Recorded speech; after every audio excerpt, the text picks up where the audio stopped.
ಶಾಂತಿ ಅನ್ಯರಲ್ಲಿ ತೋರಿ ಅಲ್ಲಿ ಭಿನ್ನ ಭಾವವಿಲ್ಲದರೆ ಅವರನ್ಯರಲ್ಲ ಎಂಬುದು ತನ್ನ ಗುಣ, ಅನ್ಯವಿಲ್ಲ ಎಂಬುದನ್ನರಿತು ತನ್ನೊಪ್ಪದ ದರ್ಪಣದಲ್ಲಿ ತೋರುವಂತೆ ಇದಕ್ಕೆ ಕರ್ಕಶವಿಲ್ಲ ದಸರೇಶ್ವರ ಲಿಂಗವ ಅರಿಯುವುದಕ್ಕೆ.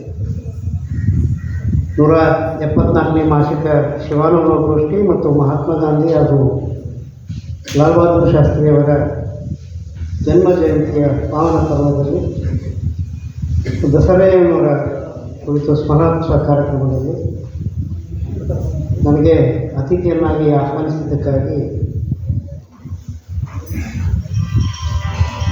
ಶ್ರೀ ಗುರು ಬಸವ ಮನೆಯ ಎಲ್ಲ ಪದಾಧಿಕಾರಿಗಳಿಗೂ ಹಾಗೂ ಎಲ್ಲರಿಗೂ ಕೃತಜ್ಞತೆಗಳನ್ನು ಸಲ್ಲಿಸುತ್ತಾ, ಇಂದಿನ ಕಾರ್ಯಕ್ರಮದ ದಿವ್ಯ ಸಾನ್ನಿಧ್ಯವನ್ನು ವಹಿಸಿರ್ತಕ್ಕಂಥ ಪರಮಪೂಜ್ಯ ಬಸವಾನಂದ ಮಹಾಸ್ವಾಮಿಗಳವರ ಪಾದಕಮಲಗಳಲ್ಲಿ ಹಣೆಮಣಿದು ವೇದಿಕೆಯಲ್ಲಿ ಉಪಸ್ಥಿತರಿರುವ ಎಲ್ಲ ಗಣ್ಯರಿಗೂ ನಮಸ್ಕರಿಸುತ್ತಾ, ವೇದಿಕೆಯ ಮುಂಭಾಗದಲ್ಲಿರ್ತಕ್ಕಂಥ ಎಲ್ಲ ಶುಭ ಸ್ವರೂಪಿಗಳ ಅಂತರಾತ್ಮಕ್ಕೆ ಹಣೆಮಣಿದು, ಎಲ್ಲ ತಾಯಂದಿರಿಗೆ ಹಣೆಮಣಿದು,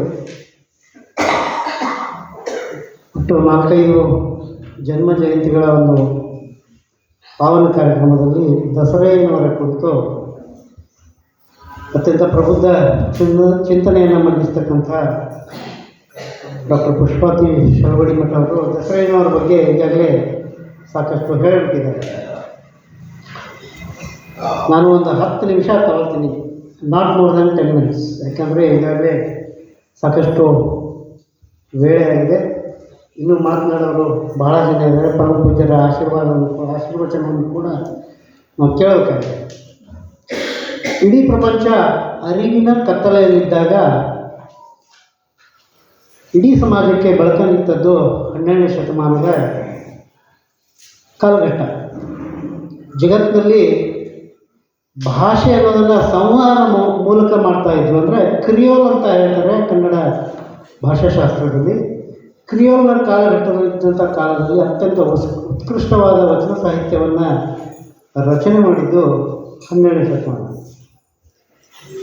ಶ್ರೇಣೀಕೃತ ಸಮಾಜದಲ್ಲಿ ಬಹಿರಂಗದ ಮತ್ತು ಅಂತರಂಗದ ಆಚರಣೆಗಳಲ್ಲಿ ವಿವಿಧ ಸ್ತರಗಳಲ್ಲಿ ವಿವಿಧ ರೀತಿಯಂಥ ಆಚರಣೆಗಳಿದ್ದಾಗಲೂ ಕೂಡ ನಮ್ಮ ಜೀವನವನ್ನು ಸಮಾಜವನ್ನು ಬೆಳಗಿಸಿದಂಥವರು 12ನೇ ಶತಮಾನದ ವಚನಕಾರರು ಅಥವಾ ಬಸವಾದಿ ಶರಣರು. ಸಮಾಜದ ಏಳಿಗೆಗಾಗಿ ಮತ್ತು ಜಗತ್ತಿನಲ್ಲಿರುವ ಪ್ರತಿಯೊಂದು ಜೀವಿಯ ಕಲ್ಯಾಣಕ್ಕಾಗಿ ಕಾಲಾನುಕ್ರಮದಲ್ಲಿ ಹಲವಾರು ಧರ್ಮಗಳು ತಮ್ಮ ಚಿಂತನ ಮಂಥನವನ್ನು ಮೂಡಿಸಿ ಸಮಾಜದಲ್ಲಿ ಬೆಳಕನ್ನು ಮೂಡಿಸೋಕ್ಕೆ ಪ್ರಯತ್ನಪಟ್ಟವರಲ್ಲಿ ನಮ್ಮ ಬಸವ ಧರ್ಮವು ಕೂಡ ಒಂದು. ಸಕಲ ಜೀವಾತ್ಮರಿಗೆ ಲೇಸನ್ನೇ ಬಯಸ್ತಕ್ಕಂಥ ಯಾವುದಾದ್ರೂ ಒಂದು ಧರ್ಮ ಇದ್ದರೆ ಉತ್ಕೃಷ್ಟವಾದಂಥ ಒಂದು ತತ್ವ ಸಿದ್ಧಾಂತವನ್ನು ಮಂಡಿಸಿದ್ದು ಬಸವಾದಿ ಶರಣರು. ಅತ್ಯಂತ ಜನಜನಿತವಾದಂತಹ ಬಸವಣ್ಣವರ ಒಂದು ವಚನ, ದಯವಿಲ್ಲದ ಧರ್ಮವನಾವದೆಯ ದಯವೇ ಬೇಕು ಸರ್ವ ಪ್ರಾಣಿಗಳೆಲ್ಲರಲ್ಲಿಯೂ, ದಯವೇ ಧರ್ಮದ ಮೂಲವಯ್ಯ ಕೂಡಲ ಸಂಗಯ್ಯ ನಂತರನಲ್ಲಯ್ಯ ಅಂತಕ್ಕಂಥ ಮಾತನ್ನು, ದಯೆಗೆ ಅತ್ಯಂತ ಶ್ರೇಷ್ಠ ಸ್ಥಾನವನ್ನು ಕೊಟ್ಟಂಥವರು ಬಸವಾದಿ ಶರಣರು. ಅವರಲ್ಲಿ ದಸರೆಯನ್ನವರಂತೂ ದಯೆಗೆ ಅರಸನಾದ ಅಯ್ಯ ದಸರೆಯ ಅಂತಕ್ಕಂಥ ಮಾತನ್ನು ಪುಷ್ಪಾತಿ ಶರವಡಿ ಮಠ ಅವರು ಈಗಾಗಲೇ ಹೇಳಿದರು. ಯಾಕೆ ಅಂದರೆ ದಸರೆಯನ್ನವ್ರ ಬಗ್ಗೆ ಬಹಳಷ್ಟು ಚರ್ಚೆಯನ್ನು ನಮ್ಮ ಕನ್ನಡ ಪ್ರೊಫೆಸರ್ ಮಾಡೋದು. ಗಿಡ ಬಳ್ಳಿಗಳಲ್ಲಿಯೂ ಕೂಡ ದಯೆಯನ್ನು ಕಂಡಂಥವರು ಬಸವಾದಿ ಶರಣರು ಅಂತಕ್ಕಂಥ ಮಾತನ್ನು ನಾವಿಲ್ಲಿ ನಂಬಬೇಕು. ಪರಮ ಪೂಜ್ಯರ ಹತ್ರ ನಾನು ಆವಾಗ ಡಿಸ್ಕಸ್ ಮಾಡ್ತಿರ್ಬೇಕಾದ್ರೆ ವೀರಪ್ಪನವರ ವಚನಾಂಕಿತ ಶಾಂತೇಶ್ವರ ಅಂತ ಇದೆ. ಎಲ್ಲ ನೀವು ವಚನಕಾರ್ತಿಯರಲ್ಲಿ ನೋಡಿದರೆ ಅವರ ಯಜಮಾನರ ಹೆಸರನ್ನೇ ವಚನಾಂಕಿತವನ್ನು ಮಾಡಿಕೊಂಡದ್ದನ್ನು ನಾವು ಕಾಣ್ಬೋದು. ಪುರ್ಲಿಂಗ ಪೆದ್ದಿಪ್ರಿಯ ವಿಶ್ವೇಶ್ವರ ಅಂತಕ್ಕಂಥದ್ದನ್ನು ಇಲ್ಲಿ ಉಲ್ಲೇಖ ಮಾಡ್ಬೋದು.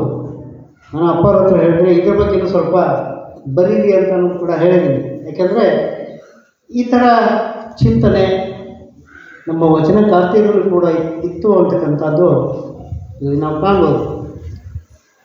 ಇಂದಿನ ಕಾಲಘಟ್ಟದಲ್ಲಿ ನಾವು ಸಾಕಷ್ಟು ಈ ದಯೆ, ವಾತ್ಸಲ್ಯ, ಕರುಣೆ, ಕಡಿಮೆ ಆಗ್ತಾ ಇರೋದನ್ನು ನಾವು ನೋಡೋದು. ಅದಕ್ಕಾಗಿ ಒಂದು ಸುಡಾನ್ನಲ್ಲಿ ನಡೆದಿರ್ತಕ್ಕಂಥ ಒಂದು ಘಟನೆಯನ್ನು ಉಲ್ಲೇಖಿಸ್ತಾ ನನ್ನ ಮಾತಿಗೆ ವಿರಾಮವನ್ನು ಹೇಳ್ತೇನೆ.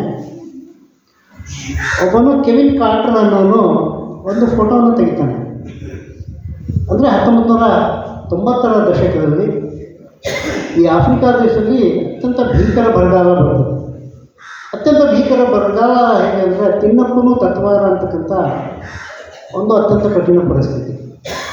ಆವಾಗ ಯುನೈಟೆಡ್ ನೇಷನ್ ವಿಶ್ವಸಂಸ್ಥೆಯವರು ಆಪರೇಷನ್ ಲೈಫ್ ಲೈನ್ ಅಂತಕ್ಕಂಥ ಒಂದು ಪ್ರೋಗ್ರಾಮನ್ನು ಮಾಡ್ತಾರೆ. ಅಂದರೆ ಗಂಜಿ ಕೇಂದ್ರಗಳನ್ನು ಸ್ಥಾಪನೆ ಮಾಡ್ತಾರೆ.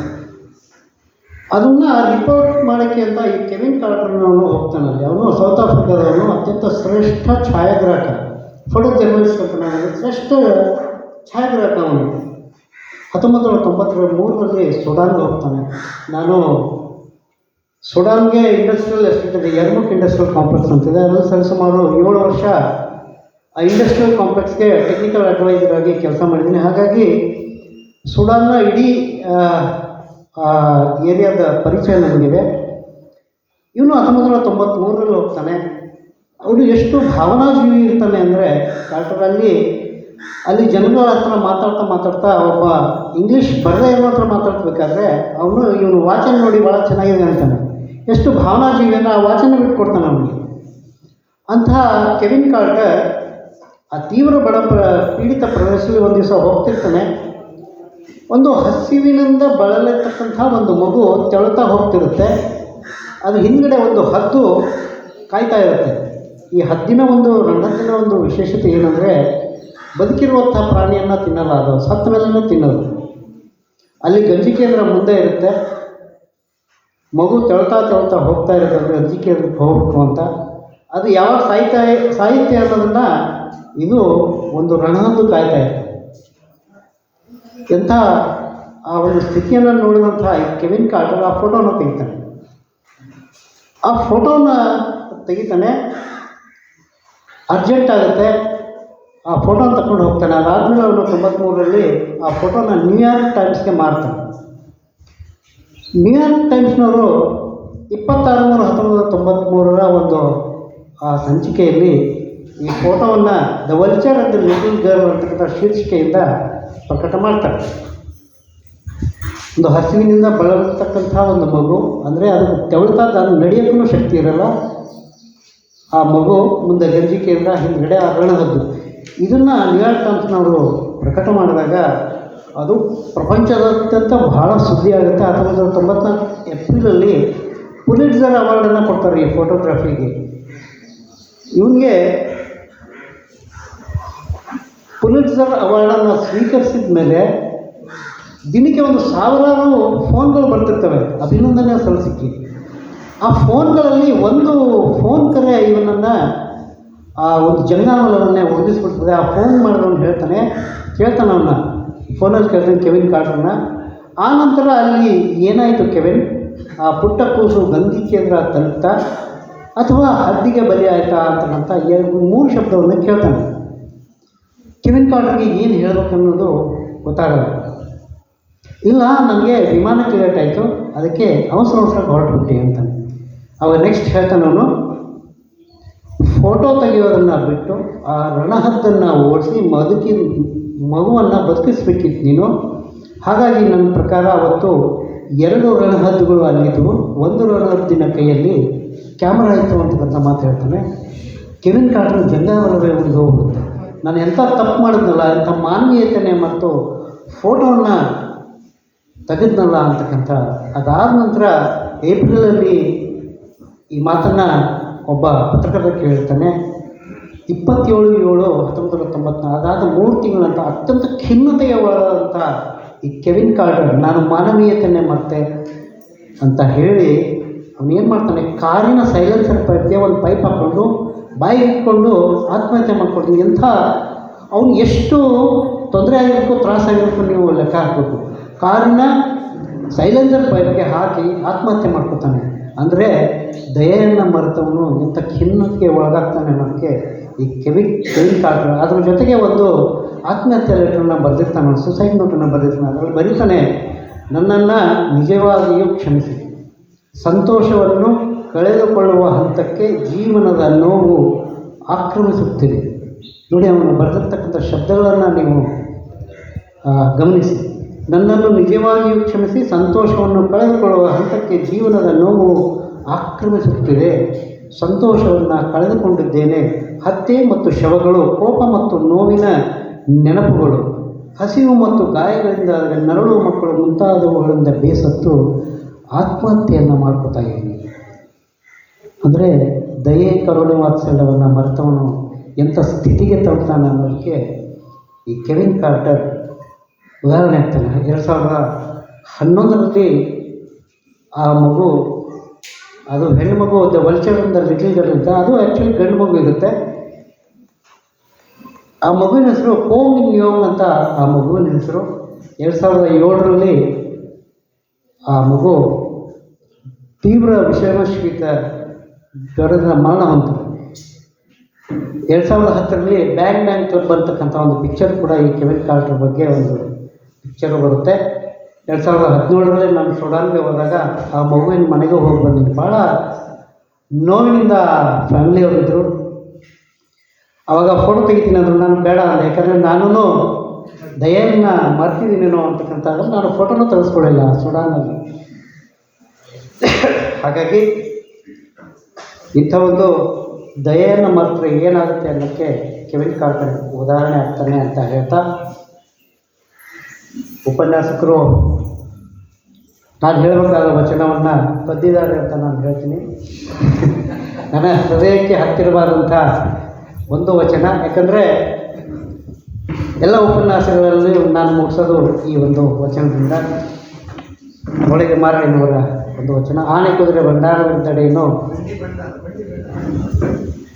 ಆನೆ ಕುದುರೆ ಬಂಡಿ ಭಂಡಾರವಿದ್ದಡೇನು, ತಾನುಂಬುದು ಪಡಿಯಕ್ಕಿ ಒಂದಾವಿನ ಹಾಲು ಮಲಗುವ ದೊಡ್ಡ ಮಂಚ, ಈ ಹುರುಳಿಲ್ಲದ ಸಿರಿಯ ನೆಚ್ಚಿ ಕೆಡಬೇದ ಮುನುಗ, ಒಡಲು ಭೂಮಿಯ ಸಂಘ ಒಡವೆ ತಾನೇ ಅನ್ನಪ್ಪದು, ಕೈಬಿಡಿದ ಮಡದಿ ಪರರ ಸಂಘ, ಪ್ರಾಣವಾಯುವಿನ ಸಂಘ, ಸಾವಿಗೆ ಸಂಗಡವಾಗುವುದಿಲ್ಲ ಪ್ರಾಣ ನಿಕ್ಕಳಂಕ ಮಲ್ಲಿಕಾರ್ಜುನ. ನಾನು ಆ್ಯಕ್ಚುಲಿ ಇವತ್ತು ಸಿಂಗಾಪುರಲ್ಲಿರಬೇಕಿತ್ತು. ನಾನು ಒಂದು ಟಿ ವಿ ಚಾನಲನ್ನು ಮಾಡ್ತಾಯಿದ್ದೀನಿ. ಅದರದ್ದು ಡಿಸ್ಕಷನ್ಗೆ 3ನೇ ಬಾರಿ ಹೋಗಬೇಕಾಯಿತು. ಪರಮ ಪೂಜ್ಯರ ಒಂದು ಆಗ್ರಹದ ಮೇರೆಗೆ ಅದನ್ನು ಮುಂದಿನ ತಿಂಗಳ ಮುಂದೂಡಿ ಇಲ್ಲಿ ಬಂದಿದ್ದೀನಿ. ಯಾಕೆಂದರೆ ನನಗೆ ಇದು ತವರು ಮನೆ ಇದ್ದ ಹಾಗೆ. ಉಪನ್ಯಾಸಕರು ಆವಾಗಲೇ ಹೇಳಿದ್ರು, ನಾನು ಉಪನ್ಯಾಸ ಮಾಡಬೇಕಿತ್ತು, ಅದನ್ನು ನನಗೆ ಕೊಟ್ಟಿದ್ದಾರೆ ಅಂತ. ಅದು ಅವರಿಗೆ ಸಲ್ಲಬೇಕಾದ ಗೌರವ ಅಂತ ಹೇಳ್ತಾ ನನ್ನ ಉಪನ್ಯಾಸಕ್ಕೆ ವಿರಾಮ ಹೇಳ್ತಾನೆ. ಶರಣ ಶರಣ. ದಯೆ ಮತ್ತು ಧರ್ಮದ ಬಗ್ಗೆ ವಿಶ್ಲೇಷಣೆಯಾಗಿ ವಿಸ್ತರಿಸಿದಂತಹ ಶರಣರಿಗೆ ಧನ್ಯವಾದ.